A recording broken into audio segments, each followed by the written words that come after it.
Chapter 28. Umar. When the two envoys returned to Mecca with the news that they had been rebuffed and that the Muslims had been established in the favor of the Negus, Quraysh were indignant and dismayed. They immediately set about intensifying their repression and persecution of the believers, largely under the direction of Abu Jahl, whose nephew Umar was one of the most violent and unrestrained in carrying out his instructions.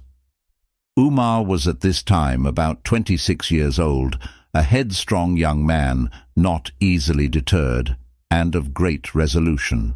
But unlike his uncle, he was pious, and here in fact lay his chief motive for opposing the new religion. Khattab had brought him up to venerate the Kaaba and to respect everything that had come to be inseparably connected with it in the way of gods and goddesses. It was all woven together for him into a sacred unity that was not to be questioned and still less tampered with. Quraysh also had been one, but Mecca was now a city of two religions and two communities. He saw clearly, moreover, that the trouble had one cause only. Remove the man who was that cause, and everything would soon be as it had been before. There was no other remedy, but that would be a certain remedy. He continued to brood along these lines, and eventually the day came. It was soon after the return of the unsuccessful envoys from Abyssinia, when a sudden wave of anger goaded him to action, and taking up his sword, he set out from his house. No sooner had he left it than he came face to face with Nu'aym ibn Abdullah, one of his fellow clansmen. Nu'aym had entered Islam, but he kept this a secret in fear of Umar and others of his people. The grim expression which he now saw on Umar's face prompted him to ask him where he was going. "I am going to Muhammad, that renegade, who has split Quraysh into two," said Umar, "and I shall kill him." Nu'aym tried to stop him by pointing out that he himself would certainly be killed. But when he saw that Umar was deaf to such an argument, he thought of another way by which he might at least delay him in time to give the alarm. This would mean betraying a secret of fellow Muslims who, like himself, were concealing their Islam, but he knew that they would forgive him and even applaud him in the circumstances. "O Umar," he said, "why not first go back to the people of your own house and set them to rights?" "What people of my house?" said Umar.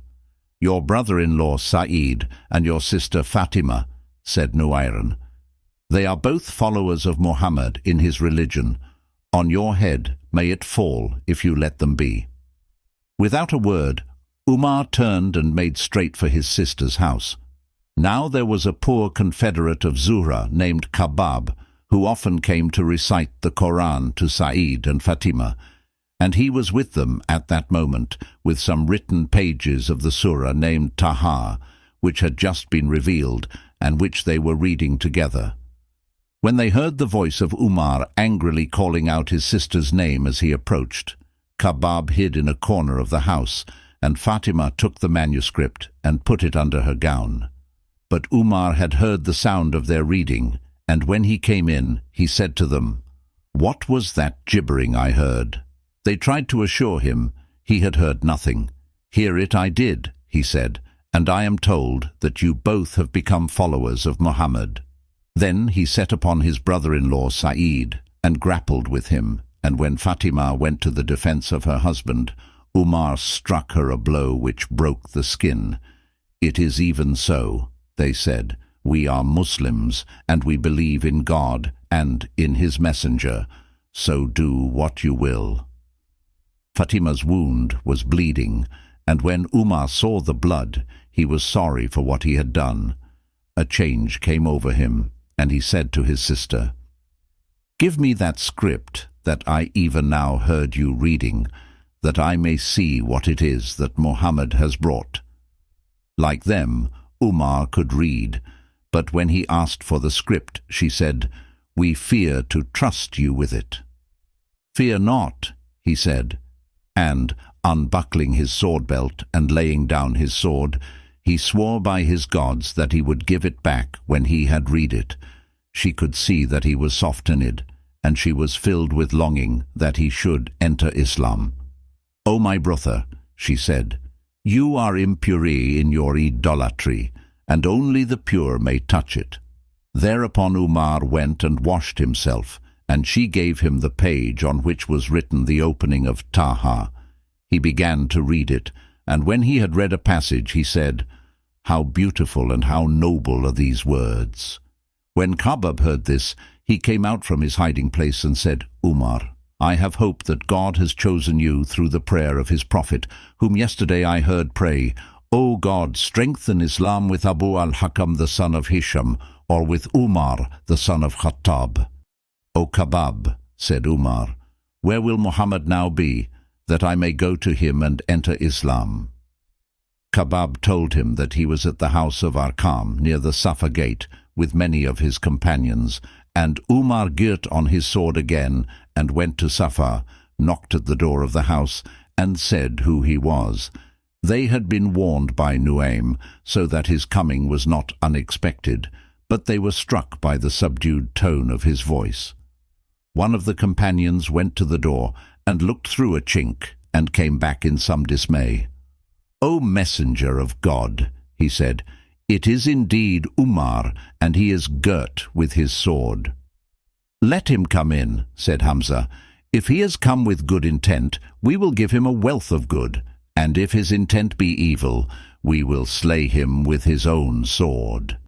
The Prophet agreed that he should be admitted, and, advancing to meet him, he seized him by the belt and pulled him into the middle of the room, saying, "What has brought you here, O son of Khattab? I cannot see you desisting until God send down some calamity upon you."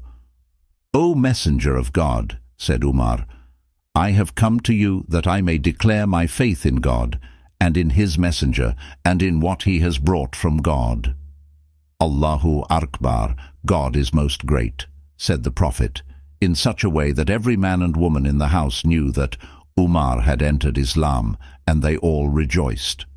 There was no question of Umar's keeping his Islam secret.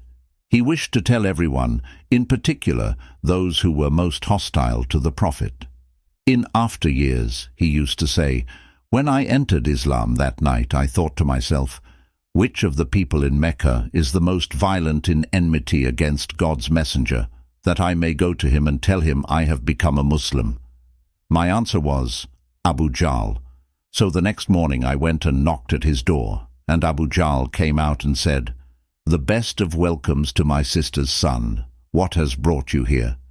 I answered, 'I came to tell you that I believe in God and in his messenger Muhammad, and I testify to the truth of that which he has brought.'